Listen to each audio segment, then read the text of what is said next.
Il y a 7 mois, j'ai coupé les ponts avec ma famille parce qu'il cachait l'infidélité de ma femme. Aujourd'hui, elle s'est présentée à ma porte, enceinte. Le téléphone de ma femme s'est allumé à 2 heures du matin un mardi de novembre.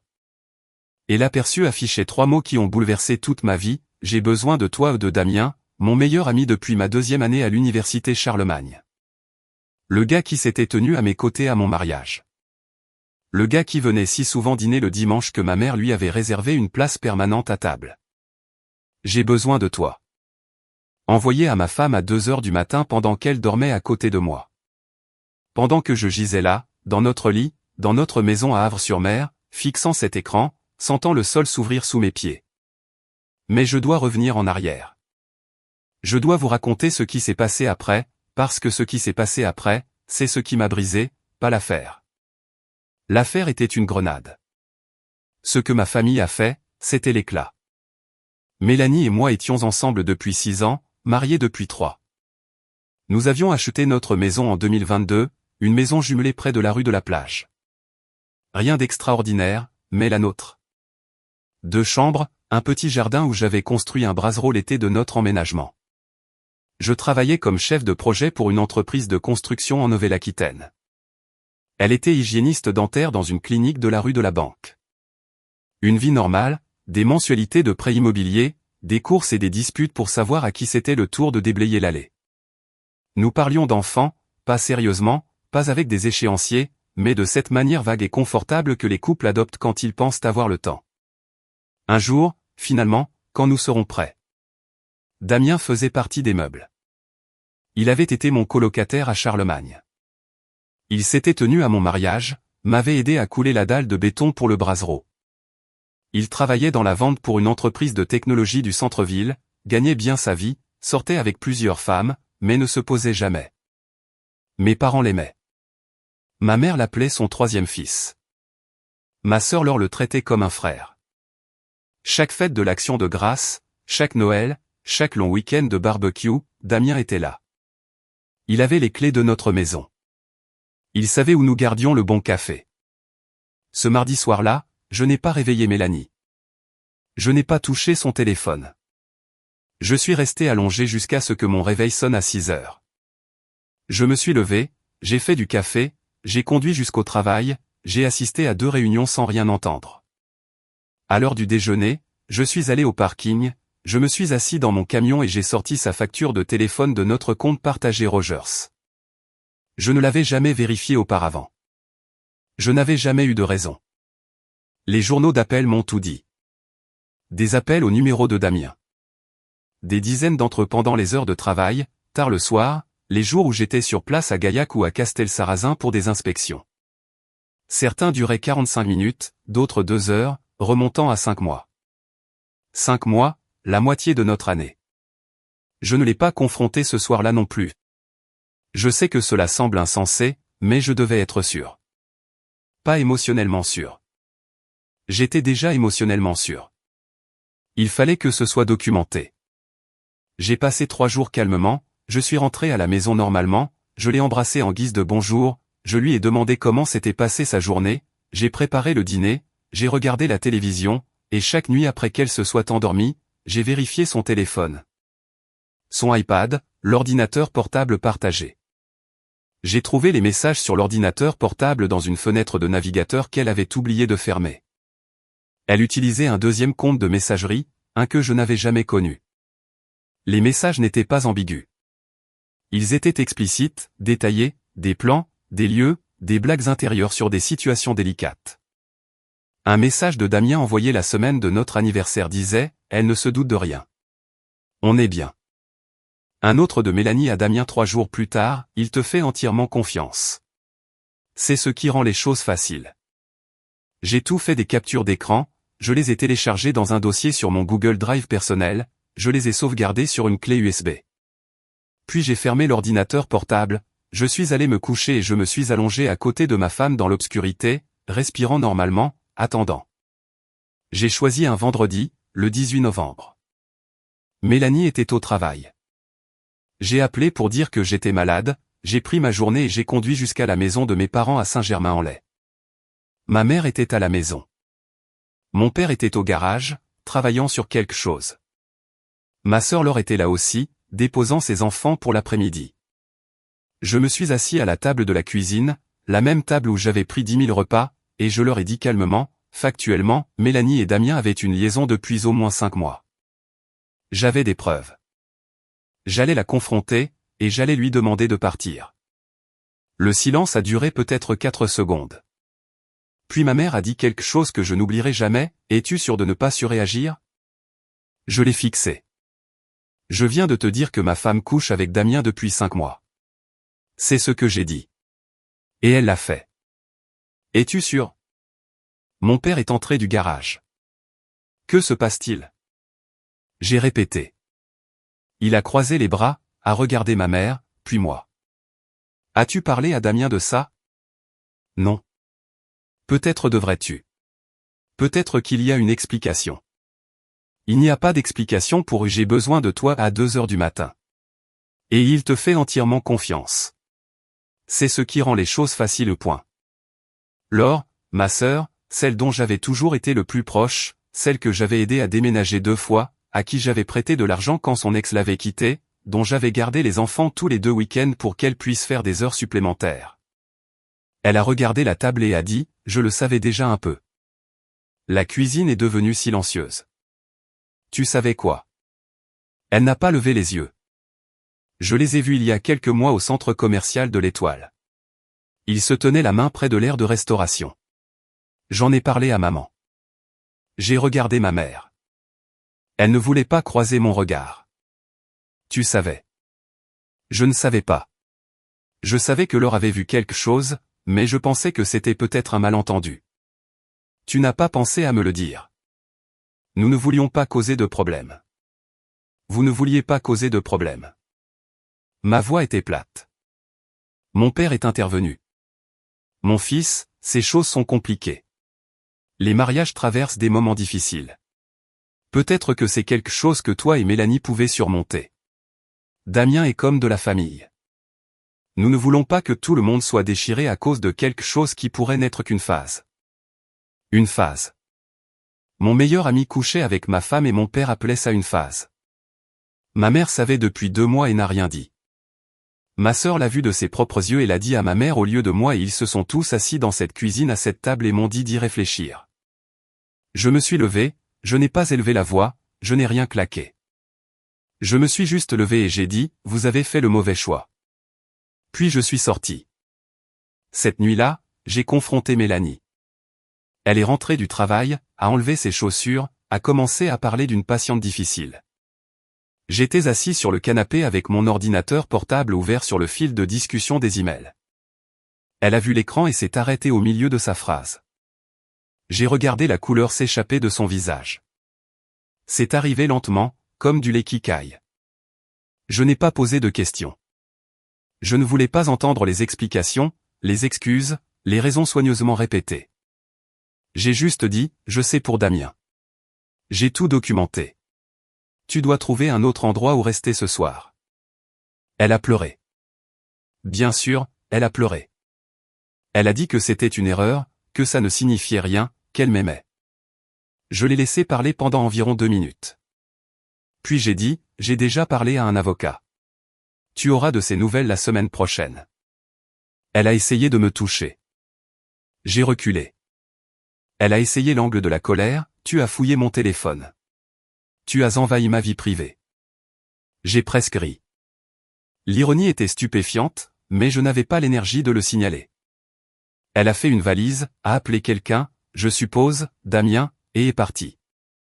J'ai changé les serrures ce week-end-là. J'ai demandé le divorce le lundi suivant. La Nouvelle-Aquitaine exige une année de séparation avant que le divorce ne soit finalisé, mais mon avocat a dit que nous pouvions commencer le processus, diviser les biens, régler la maison. Je ne voulais pas de la maison. Trop de souvenirs imprégnés dans les murs. Nous l'avons mise en vente en janvier, avons partagé le produit, proprement, cliniquement, sans dispute. Elle voulait que ce soit fini aussi vite que moi, probablement parce qu'elle ne voulait pas que les détails soient examinés de trop près.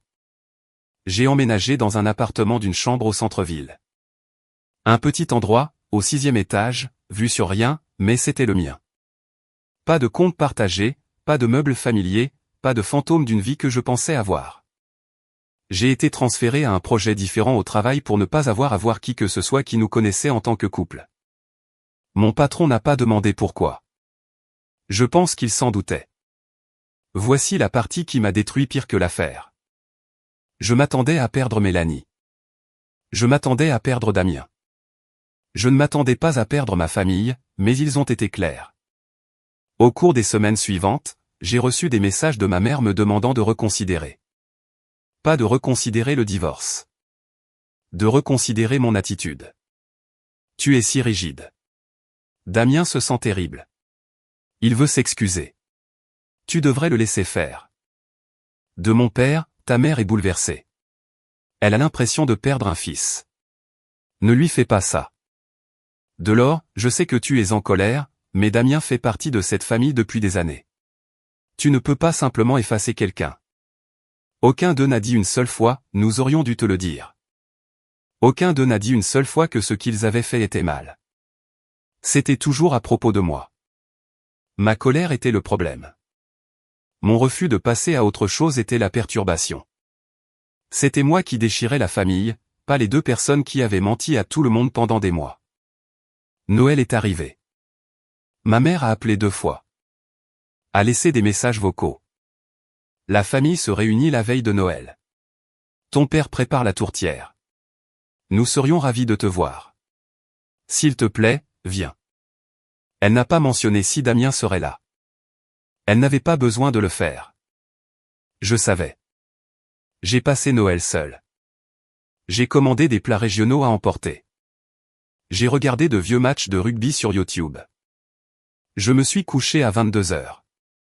Je ne me suis pas senti triste. Je ne me suis pas apitoyé sur mon sort. Je me suis juste senti calme. En janvier, j'ai bloqué tout le monde. J'ai changé de numéro. J'ai supprimé mes réseaux sociaux. J'ai prévenu mon propriétaire, mon patron, ma banque et mon dentiste. C'était tout. 5 personnes avaient mon nouveau numéro. Le reste du monde était réduit au silence. Les mois ont passé. Je les ai remplis délibérément. Salle de sport 5 jours par semaine. J'ai commencé l'escalade dans une salle d'escalade sur la rue de la Soie. J'ai lu plus que je ne l'avais fait depuis l'université. J'ai commencé à cuisiner. Vraiment cuisiner. Pas seulement réchauffer des choses. J'ai fait une vraie carbonara. J'ai appris à braiser des côtes de bœuf. J'ai acheté une poêle en fonte et je l'ai assaisonnée comme si c'était important, parce que ça l'était. Les petites choses comptaient maintenant.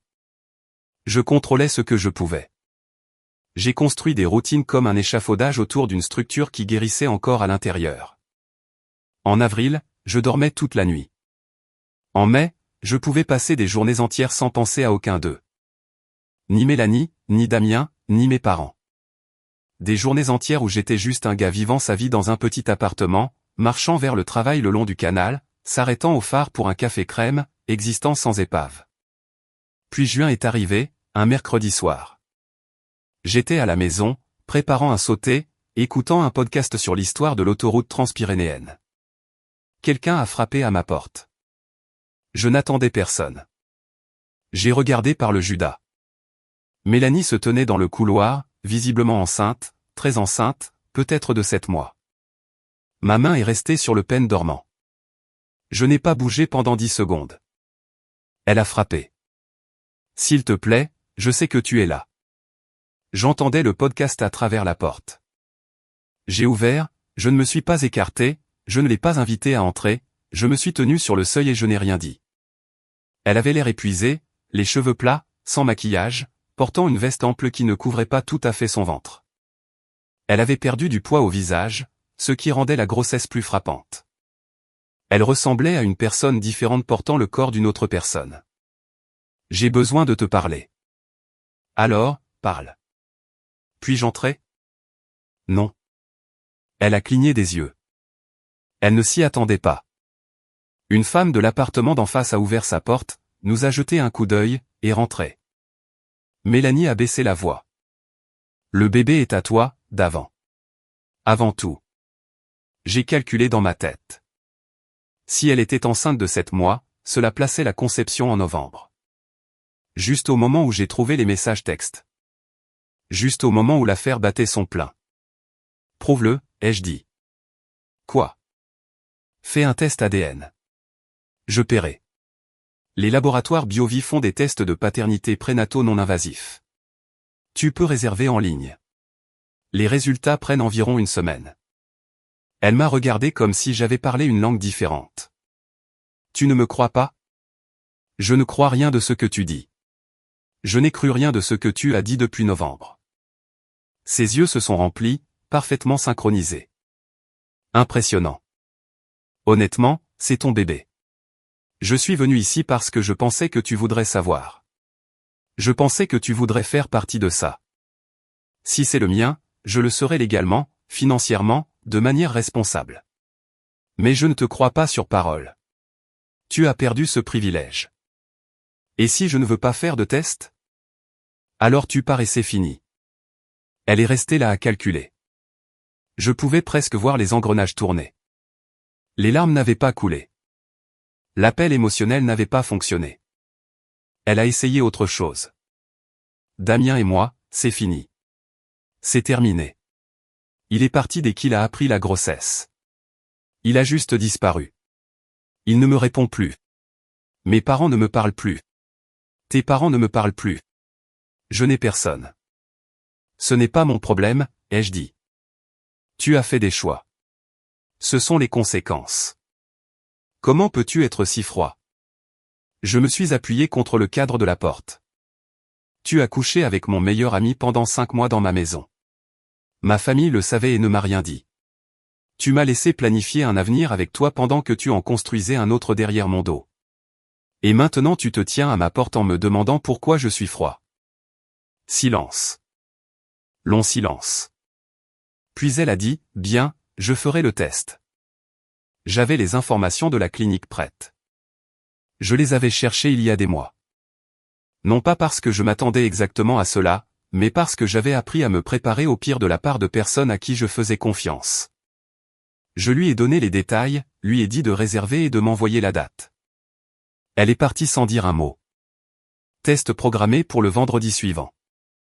Je suis arrivé à la clinique 15 minutes en avance. Mélanie était déjà là, assise dans la salle d'attente, les mains croisées sur son ventre, ne regardant personne. Je me suis assis 3 chaises plus loin. Elle a essayé d'engager la conversation. J'ai fait défiler mes emails professionnels sur mon téléphone. La technicienne nous a appelés. Prélèvement salivaire pour moi, prise de sang pour elle. Professionnel, efficace, pas de petites conversations. Résultat en 5 à 7 jours ouvrables. Nous sommes sortis séparément. Elle a essayé une dernière fois sur le parking. Pouvons-nous au moins prendre un café et parler de ce qui se passe si? Mon avocat prendra contact après les résultats, ai-je dit, je suis monté dans mon camion et je suis parti. L'attente était la partie la plus difficile. Non pas parce que j'étais anxieux, mais parce que j'étais patient. Et la patience, quand on porte autant de colère silencieuse, est épuisante. J'ai travaillé, je suis allé à la salle de sport, j'ai préparé mes repas le dimanche, normal, contrôlé. 6 jours plus tard, jeudi matin, 7h14. Mon téléphone a vibré. Email du laboratoire. Objet, résultat du test de paternité 6 juin. J'étais debout dans ma cuisine, une tasse de café à la main. J'ai posé la tasse. J'ai ouvert l'email. J'ai lu les résultats. Probabilité de paternité 0%. Exclusion confirmée à plusieurs loci. Le père présumé est exclu en tant que père biologique du fœtus testé. 0%. Pas faible, pas non concluant. 0. J'ai posé mon téléphone sur le comptoir, j'ai pris mon café, j'ai bu une longue gorgée lente, j'ai regardé par la fenêtre ce matin gris de Toulouse. Les dernières plaques de neige fondant sur le parking. Puis j'ai souri. Non pas parce que j'étais heureux, mais parce que j'avais raison. Chaque instinct, chaque doute, chaque calcul froid des 7 derniers mois avait été correct. Elle est venue à ma porte avec un discours répété et des larmes préparées, essayant de me faire porter la responsabilité de l'enfant de quelqu'un d'autre. Et j'ai dit, prouve-le. Et la preuve a tout dit. Je me suis assis devant mon ordinateur portable et j'ai ouvert un nouveau document. Je n'ai pas écrit de lettre. Je n'ai pas écrit de diatribe en colère. J'ai écrit une chronologie. 15 novembre, découverte de l'affaire entre Mélanie et Damien via les relevés téléphoniques et la correspondance électronique. 18 novembre, information des parents et de la sœur Laure. Apprentissage que Laure avait été témoin de l'affaire des mois plus tôt et en avait informé notre mère qu'il avait dissimulé. 18 novembre au soir, confrontation de Mélanie. Elle a quitté le domicile. 21 novembre, dépôt de la demande de divorce. Retenu un avocat. Noël en famille, je n'ai pas assisté. La famille a maintenu le contact avec Damien. Janvier à juin, aucun contact avec aucun membre de la famille, Mélanie ou Damien. 14 juin, Mélanie est apparue à mon appartement, affirmant que la grossesse était la mienne. A demandé un test ADN. 20 juin, test ADN effectué via le dépistage de paternité prénatale non invasive des laboratoires BioVie. 26 juin, résultat reçu, 0% de probabilité de paternité, père présumé exclu. Sous la chronologie, j'ai collé 3 captures d'écran, le texte J'ai besoin de toi de Damien, l'email de Mélanie Il te fait entièrement confiance, et les résultats de l'ADN. En bas, un paragraphe. Il y a 7 mois, ma femme et mon ami le plus proche m'ont trahi. Ma famille le savait et a choisi le silence. Lorsque les conséquences sont arrivées, on s'attendait à ce que je les absorbe. Ce document contient les faits. Je n'en discuterai pas davantage. Ne me contactez pas. Je l'ai converti en PDF, j'ai ouvert ma messagerie, j'ai ajouté les adresses. Ma mère, mon père, Laure, mon frère Thomas, qui était resté majoritairement silencieux tout au long de tout cela, mais qui n'avait jamais cherché à prendre de mes nouvelles. 3 cousins qui m'avaient envoyé des messages pendant les vacances en disant que j'étais dramatique. Et un de plus, la mère de Damien, la femme qui m'invitait à l'action de grâce quand j'étais à l'université, qui m'avait dit que j'étais la meilleure chose qui soit arrivée à son fils. Elle méritait de savoir ce que son fils avait fait. Ligne d'objet, pour vos dossiers. J'ai cliqué sur Envoyer. Les accusés de lecture sont arrivés comme un moniteur cardiaque. 1, 3, 5, 9. J'ai regardé les chiffres grimper sur mon écran. Chacun une confirmation que l'information était arrivée, que la fiction confortable dans laquelle tout le monde vivait était en train de se fissurer. Première réponse, 11 minutes plus tard. Ma mère, ce n'est pas possible. Appelle-moi, s'il te plaît. Deuxième réponse, 14 minutes. Laure, qu'est-ce que c'est que ça? Tu as envoyé ça à tout le monde? Troisième, mon père, mon fils, ce n'est pas comme ça qu'on gère les choses dans cette famille. J'ai tapé une seule réponse. Je l'ai envoyé à tous, il n'y a pas de nous au point. J'ai fermé mon ordinateur portable. Mon téléphone a commencé à sonner. Maman, refusé. Papa, refusé. Laure, refusé. Parlant pour la première fois en 7 mois. Refusé. Numéro inconnu. Je l'ai laissé sonner. Puis une notification de message vocal. Je l'ai écouté. C'était la mère de Damien. Sa voix tremblait. Je viens de lire ce que tu as envoyé. J'ai confronté mon fils. Il a tout avoué. Je suis tellement désolé. Je n'avais aucune idée. Je ne sais pas quoi dire. Tu méritais mieux que ça de nous tous. J'ai sauvegardé ce message vocal. C'était la seule excuse que j'avais reçue de qui que ce soit en 7 mois qui semblait sincère. Mon téléphone a de nouveau vibré. Message texte d'un numéro inconnu. J'ai failli l'ignorer, mais le code régional était local. Je l'ai ouvert. C'était d'une femme nommée Raphaël, l'ex-petite amie de Damien d'il y a 3 ans. Celle qui avait rompu avec lui soudainement et personne n'avait compris pourquoi. Son message disait « Je viens d'apprendre ce qui s'est passé. Je veux que tu saches qu'il m'a fait la même chose. Il a couché avec ma colocataire pendant que nous étions ensemble. Je l'ai découvert et je suis parti. Il a dit à tout le monde que j'étais folle et que je l'avais trompé. Ta famille l'a cru. Tout le monde l'a cru. Je suis désolé de n'avoir jamais rien dit. Je ne pensais pas que quiconque me croirait non plus. J'ai lu ce message 4 fois. Puis j'ai répondu, merci de me l'avoir dit. Je te crois. Cette nuit-là, je me suis assis dans mon appartement dans l'obscurité. Non pas parce que j'étais déprimé, mais parce que je réfléchissais. Mon ancien téléphone, celui que j'avais cessé d'utiliser, était dans un tiroir. Je l'ai sorti, l'ai rechargé, l'ai allumé. 134 appels manqués. 97 messages textes. 23 messages vocaux. J'ai fait défiler les textes sans les lire. J'ai reconnu les motifs. Ceux de ma mère étaient longs, émotionnels, suppliants. Ceux de mon père étaient courts, autoritaires, exigeants. Ceux de Laure étaient défensifs. Ceux de Thomas étaient confus.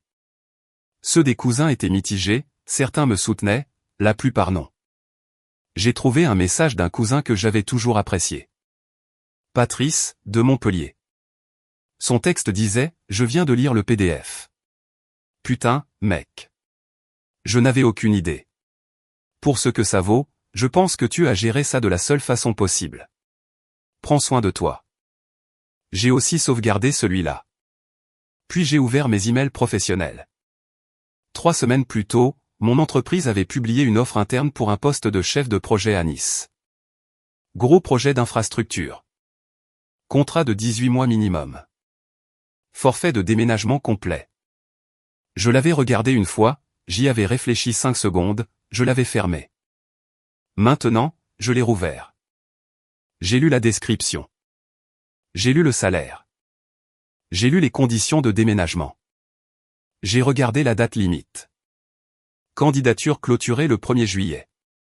J'ai écrit une lettre de motivation cette nuit-là. Je l'ai soumise le lendemain matin. J'ai reçu un appel du responsable du recrutement cet après-midi-là. Elle se souvenait de mon travail sur le projet de la Garonne. Entretien prévu pour lundi. Lettre d'offre pour mercredi. Date de début le 1er août. J'ai donné mon préavis pour mon appartement. J'ai dit à mon propriétaire que je partirais le 28 juillet. Il m'a serré la main, m'a souhaité bonne chance, n'a pas demandé pourquoi. Les 2 dernières semaines à Toulouse ont semblé être l'emballage de la vie de quelqu'un d'autre. J'ai vendu les meubles que j'avais achetés pour l'appartement, le canapé, le cadre de lit, l'étagère que j'avais assemblée un dimanche après-midi en écoutant le match du Stade Toulousain. Tout est allé sur Facebook Marketplace ou au trottoir. J'ai gardé mes vêtements, mon ordinateur portable, ma poêle en fonte et une boîte de documents. Tout tenait à l'arrière de mon camion. Ma mère est arrivée le 24 juillet, 4 jours avant mon départ. Je portais des cartons jusqu'au camion quand j'ai vu sa voiture s'arrêter sur le parking.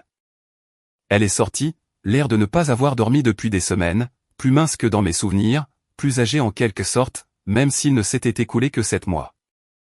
Elle s'est tenue près de sa voiture et m'a regardé charger un carton. Puis elle a dit, « Thomas m'a dit que tu partais. » J'ai continué à charger. « Où vas-tu » Je n'ai pas répondu. « S'il te plaît, dis-moi juste où. » Ça n'a pas d'importance, ai-je dit. Tu déménages à cause de nous. Je déménage parce que j'ai trouvé un meilleur emploi. C'est une coïncidence. Ce n'est pas une cause. Elle a commencé à pleurer. Pas le genre de larmes artificielles. De vraies larmes. Le genre qui rend le visage laid et la respiration saccadée. Pouvons-nous au moins nous asseoir quelque part et parler ? Au café du coin, dans ma cuisine, sur un banc de parc, n'importe où. 5 minutes. J'ai fermé le haillon, je l'ai regardé, vraiment regardé. C'était ma mère, la femme qui m'avait appris à patiner sur le canal du Midi quand j'avais 4 ans, qui m'avait conduit à chaque entraînement de hockey pendant 12 ans, qui faisait des tartes au beurre chaque Noël parce qu'elle savait que c'était mes préférés. Et elle était debout sur un parking, en pleurs, parce que son fils disparaissait et qu'elle ne pouvait pas l'arrêter. J'ai failli craquer. Presque. Puis je me suis souvenu de sa voix au téléphone en novembre. « Es-tu sûr de ne pas surréagir ?» Je me suis souvenu de Laure me disant qu'elle les avait vus et qu'elle l'avait dit à maman. Je me suis souvenu de ma mère sachant depuis 2 mois et choisissant le silence, choisissant le confort plutôt que la vérité, choisissant de protéger la paix au lieu de me protéger. 5 minutes, ai-je dit. Elle s'est essuyé les yeux, a hoché la tête. Nous nous sommes assis sur un banc devant mon immeuble. Le soleil se couchait derrière le pont de la Rocade Ouest, le bruit de la circulation. Le chien de quelqu'un aboyait au loin. Des sons normaux pour une conversation anormale. Elle a parlé en premier. Elle parlait toujours en premier. Je sais que nous avons fait des erreurs. Je sais que nous aurions dû te le dire. Je le sais maintenant. Mais tu dois comprendre que nous avions peur. Nous ne savions pas quoi faire. Damien était comme de la famille. Nous pensions que cela s'arrêterait peut-être tout seul. Nous pensions que peut-être. Arrête, ai-je dit. Elle a fait. Tu n'es pas désolé de me l'avoir caché. Tu es désolé que je l'ai découvert par moi-même et que vous ayez perdu le contrôle du récit. Si je n'avais jamais vu ce message texte, vous garderiez toujours le secret. Damien serait toujours au dîner du dimanche et je serais toujours marié à une femme qui couchait avec quelqu'un d'autre. Ce n'est pas vrai. Ça l'est. Et tu le sais. Elle a secoué la tête mais elle ne pouvait pas me regarder. Et Laure ? Elle se sent terrible. Laure a vu ma femme se tenir la main avec un autre homme et son premier réflexe a été de te le dire, pas à moi. Cela me dit tout ce que j'ai besoin de savoir sur ma position. Et papa m'a dit que l'affaire de ma femme était une phase. Je n'ai pas besoin de conseils relationnels d'un homme qui pense que l'infidélité est saisonnière. Elle a tressailli. Probablement trop dur. Je m'en fichais. C'est ton père. Il t'aime. Il aime la version de moi qui ne cause pas de problème. Ce n'est pas de l'amour. C'est de la commodité. Silence. Un long silence. Le chien a cessé d'aboyer. Elle a dit, alors, c'est ça ? Tu pars juste ? Tu nous coupes tous et tu recommences ailleurs où nous ne pourrons pas te trouver. C'est le plan. Et il n'y a rien que je puisse dire ? Tu aurais pu dire quelque chose il y a 7 mois, ai-je dit. Tu as eu 7 mois de chance. Chaque appel téléphonique, chaque message vocal, chaque message texte. Aucun d'eux n'a dit que nous avions tort. Chacun disait, tu surréagis. Tu es trop dur. Tu déchires la famille. Pas une seule fois l'un d'entre vous n'a dit, nous aurions dû te le dire. Nous aurions dû être de ton côté. Nous t'avons déçu et point. Elle a ouvert la bouche, l'a refermée, l'a rouverte. Nous t'avons déçu, a-t-elle murmuré. Je sais que c'est la chose la plus honnête que tu m'aies dite en 7 mois. Mais c'est trop tard. Je me suis levé. Elle a attrapé ma manche. Encore une chose, Damien. Il a essayé de te joindre. Il dit que le bébé n'est peut-être pas le sien. Il exige un autre test. Il pense que Mélanie voyait quelqu'un d'autre aussi.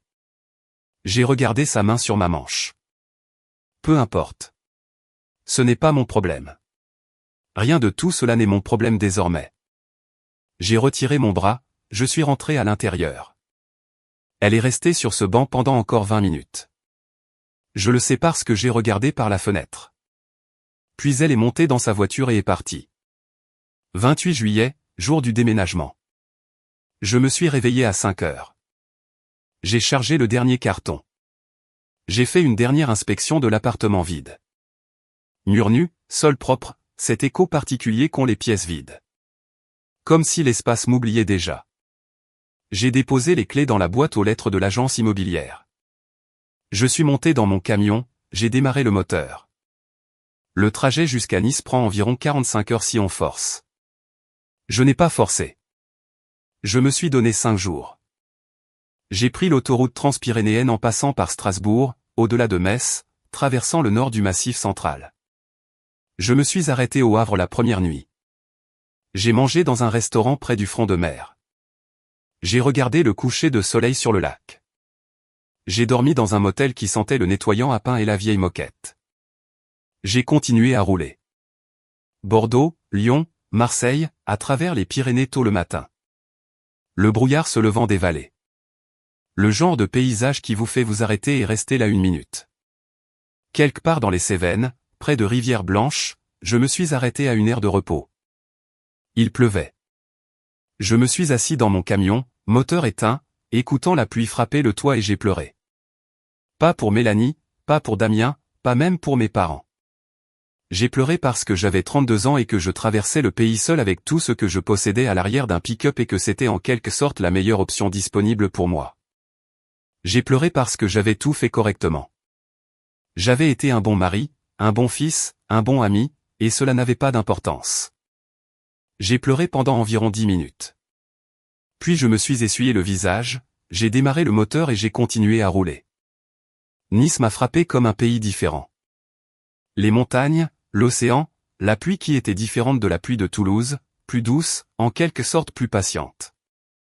J'ai emménagé dans une location dans le Vieux-Nice, un appartement au 2e étage dans un immeuble ancien, des planchers en bois dur, de grandes fenêtres, une vue sur le port si je tendais le cou. J'ai accroché ma poêle en fonte au mur de la cuisine. J'ai fait du café le premier matin avec une petite cafetière que j'avais achetée dans une friperie de l'allée du Commerce. Je me suis tenu à la fenêtre et j'ai regardé les porte-conteneurs traverser l'Anse. Le travail était exigeant. Un grand projet, des délais serrés, une équipe de 30 personnes qui ne me connaissaient pas et ne se souciaient pas d'où je venais. J'ai aimé ça. J'ai aimé être évalué sur ce que je produisais, pas sur mes relations. Ma directrice de projet était une femme nommée Sandrine qui était dans l'industrie depuis 25 ans et n'avait aucune patience pour tout ce qui n'était pas des résultats. Elle effrayait la plupart des jeunes employés. Je l'ai immédiatement respectée. J'ai trouvé un rythme. Travail, salle de sport, cuisine, sommeil. Les week-ends, j'explorais la ville, j'ai gravi le mont Chauve seul sous la pluie, j'ai marché sur la promenade des Anglais, j'ai trouvé un petit restaurant de ramen dans le Vieux-Port qui est devenu mon rituel du vendredi soir. Je m'asseyais au comptoir avec une bière et un bol de thon au-dessus et je lisais le livre que j'étais en train de lire. Personne ne m'a interrogé sur mon ex-femme. Personne ne m'a interrogé sur ma famille. Personne ne m'a demandé pourquoi un gars de Nouvelle-Aquitaine mangeait seul un vendredi soir. J'étais juste une autre personne dans une ville pleine de gens qui recommençaient à zéro. 3 mois plus tard, j'ai rencontré quelqu'un. Pas de façon dramatique, pas de façon cinématographique. J'étais à Décathlon pour rendre une paire de chaussures de randonnée qui ne me convenait pas. Et la femme derrière le comptoir m'a demandé si j'avais déjà essayé les sentiers de la côte nord. Son nom était Clara. Elle avait des cheveux courts et foncés et un petit tatouage d'une montagne sur son poignet. Et elle parlait de camping en pleine nature comme certaines personnes parlent de religion. Nous avons pris un café cette semaine-là, puis un dîner la suivante, puis une randonnée jusqu'au lac de Joffre un samedi. Cela s'est transformé en la meilleure journée que j'ai eue depuis 1 an. Je lui ai raconté mon passé lors du 4e rendez-vous. Je lui ai donné les grandes lignes autour de Pinte dans une brasserie du Mont-Plaisant. Ma femme a trompé. Meilleure amie. La famille savait, j'ai coupé les ponts avec tout le monde, j'ai déménagé ici. Elle a écouté sans m'interrompre. Quand j'ai eu fini, elle a dit, c'est brutal. Tu vas bien maintenant?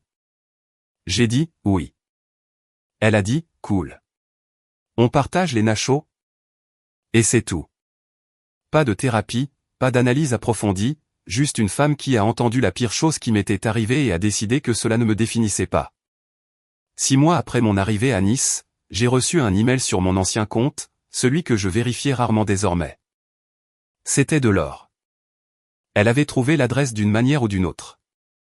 Son message était long. Je vais résumer. Elle avait rompu avec son petit ami, était retournée vivre chez nos parents. Damien avait été confirmé comme le père du bébé de Mélanie grâce à son propre test de paternité. Il payait une pension alimentaire par ordonnance du tribunal. Il avait perdu son emploi et vivait chez sa mère. Nos parents avaient des difficultés. Papa avait pris sa retraite plus tôt. Maman prenait des médicaments pour l'anxiété. La famille était fracturée et personne ne savait comment réparer ça. Au bas de son email, Laure a écrit « Je sais que tu ne liras probablement pas ça, mais je veux que tu saches que je suis désolé.